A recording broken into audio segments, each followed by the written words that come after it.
Assalamualaikum adik-adik semua, apa kabar? Semoga kita semua selalu sehat dan dilindungi Allah Subhanahu wa Ta'ala. Perkenalkan saya Dido Dudindo, yang akan memberikan informasi edukasi dengan teknologi artificial intelligence. Selama video ini berlangsung adik-adik, dimohon untuk tenang dan simak baik-baik cerita ini, karena nanti kakak Dudindo akan memberikan pertanyaan.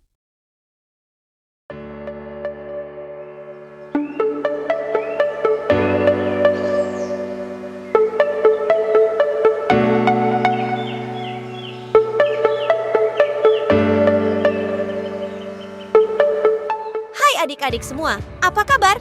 Ketemu lagi dengan Dido Dudindo. Kali ini Kak Dido akan memberikan informasi tentang sejarah sawah di Indonesia. Semoga adik-adik mendapat pengetahuan dari video Artificial Intelligence Dudindo. Sudah siap ya? Simak baik-baik video ini ya. Oh ya, nanti jangan lupa subscribe channel ini ya, Dudindo.Tour Travel. Baik Kak Dido, mulai ya.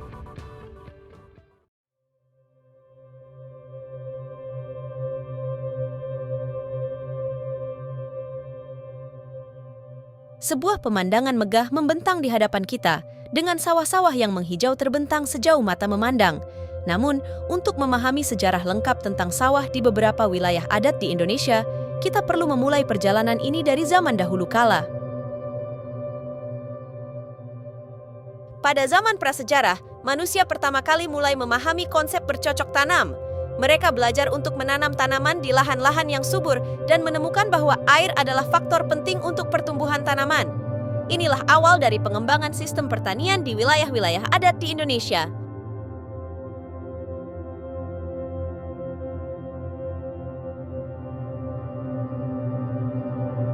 Kita melangkah ke Pulau Jawa, di mana sejarah sawah mencapai puncak kejayaannya.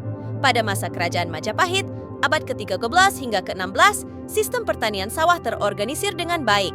Masyarakat Majapahit mengembangkan teknik pengairan dan irigasi yang canggih, seperti subak, untuk memastikan produksi padi yang stabil.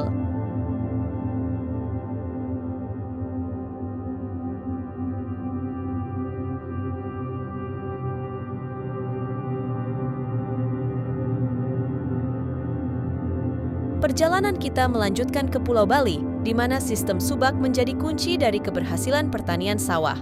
Subak adalah sistem pengelolaan air dan pertanian berbasis kearifan lokal yang telah diakui sebagai warisan budaya dunia oleh UNESCO. Para petani Bali menggunakan sistem subak untuk mengatur irigasi dan menjaga keseimbangan ekologi di sawah-sawah mereka. Dengan penuh kearifan dan kolaborasi, masyarakat Bali berhasil menciptakan sistem pertanian yang berkelanjutan dan harmonis dengan alam sekitarnya.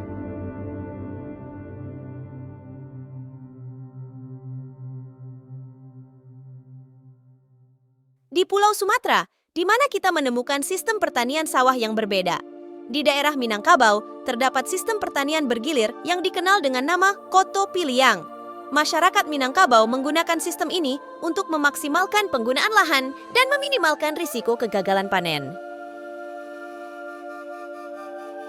Dengan sistem bergilir, lahan-lahan sawah dapat dimanfaatkan secara optimal, sehingga masyarakat dapat mencapai kesejahteraan ekonomi dan sosial.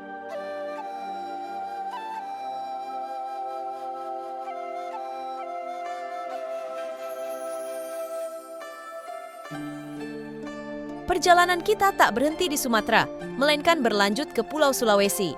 Di daerah Toraja, masyarakat menggunakan sistem pertanian berundak yang dikenal dengan nama Pongor. Dengan memanfaatkan topografi daerah pegunungan, mereka membangun teras-teras sawah yang memungkinkan mereka untuk bercocok tanam di ketinggian yang berbeda. Pongor adalah bukti kreativitas manusia dalam mengatasi tantangan lingkungan, sehingga mereka dapat menghasilkan padi dengan cara yang berkelanjutan. Tahukah kamu hewan apakah ini? Ya betul, kerbau. Untuk membajak sawah, petani menggunakan kerbau sebagai alat menarik bajak. Pertanyaannya, sejak kapan kerbau digunakan untuk membajak sawah? Berdasarkan penelitian arkeologi, sisa-sisa tulang kerbau telah ditemukan di beberapa situs kuno di Asia Selatan, termasuk di wilayah Lembah Indus, di Pakistan, dan wilayah Punjab di India. Diperkirakan, penggunaan kerbau untuk membajak sawah telah dimulai pada zaman Neolitikum, sekitar 10.000 hingga 4.000 tahun yang lalu. Kerbau digunakan untuk membajak sawah karena kemampuannya yang kuat dan tahan lama. Dalam penggunaannya, kerbau diikatkan pada bajak dan ditarik di atas lahan sawah untuk mengolah tanah. Selain itu, kerbau juga digunakan untuk mengangkut hasil panen dari sawah ke tempat penyimpanan. Penggunaan kerbau sebagai alat bantu dalam pertanian masih dilakukan hingga kini, meski sudah banyak ditemukan alat pertanian modern yang lebih efisien dengan traktor. Di beberapa wilayah pedesaan di Asia, terutama di daerah yang sulit dijangkau oleh teknologi modern, kerbau masih jadi andalan petani dalam mengolah tanah pertanian mereka. Selain itu, penggunaan kerbau juga memiliki nilai budaya dan tradisi yang kuat di wilayah Asia Tenggara dan Asia Selatan. Ada yang tahu tempat menyimpan hasil panen di mana? Ya betul, tempat menyimpan hasil panen disebut lumbung. Lumbung adalah bangunan penyimpanan padi-padian yang telah dirontokkan. Kadangkala lumbung juga digunakan untuk menyimpan pakan ternak. Pada peradaban purba atau primitif, lumbung kebanyakan terbuat dari tanah liat atau tembikar. Lumbung seringkali dibangun dalam bentuk panggung dengan kaki tinggi dari atas tanah untuk mencegah agar padi yang disimpan tidak dimakan tikus atau binatang lain. Di Jawa Barat, khususnya suku Sunda, disebut leuwit. Leuwit merupakan sejenis bangunan penyimpan padi yang terdapat di daerah pedesaan Sunda dan Baduy yang termasuk warisan budaya tak benda Indonesia. Secara tradisional, leuwit dibangun dari balok-balok kayu dan dilapisi oleh anyaman bambu dengan kapasitas penyimpanan hingga 3 ton padi. Meskipun peran ekonomis leuwit sudah berkurang karena modernisasi pertanian padi, leuwit masih digunakan secara rutin oleh komunitas Baduy dan sejumlah wilayah sebagai mekanisme ketahanan pangan. Di luar itu, leuwit juga menjadi objek wisata di kampung-kampung adat di bagian barat daya Kepulauan Sunda Besar.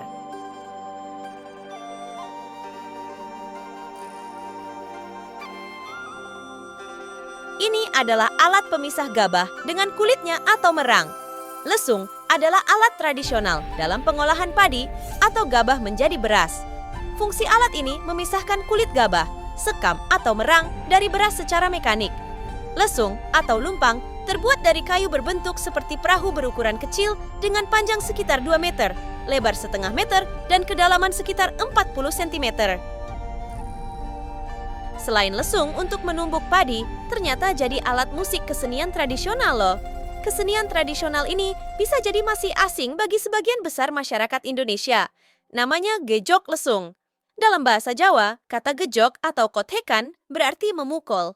Kesenian masyarakat agraris itu berkembang di berbagai kabupaten di daerah istimewa Yogyakarta, di antaranya Kabupaten Bantul, Gunung Kidul, Kulon Progo, dan Sleman.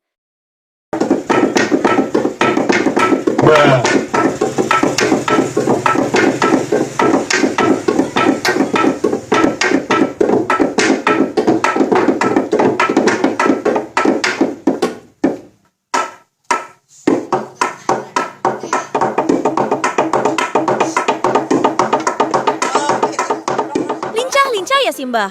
Nah itulah singkat musik dari gejok. Itu dia sedikit tentang informasi edukasi. Semoga adik-adik menambah informasi dan pengetahuan. Untuk terus mendapatkan informasi edukasi menarik secara artificial intelligence, Dudindo, subscribe channel dudindo.tour travel ya. Sampai ketemu di trip selanjutnya yang lebih menarik.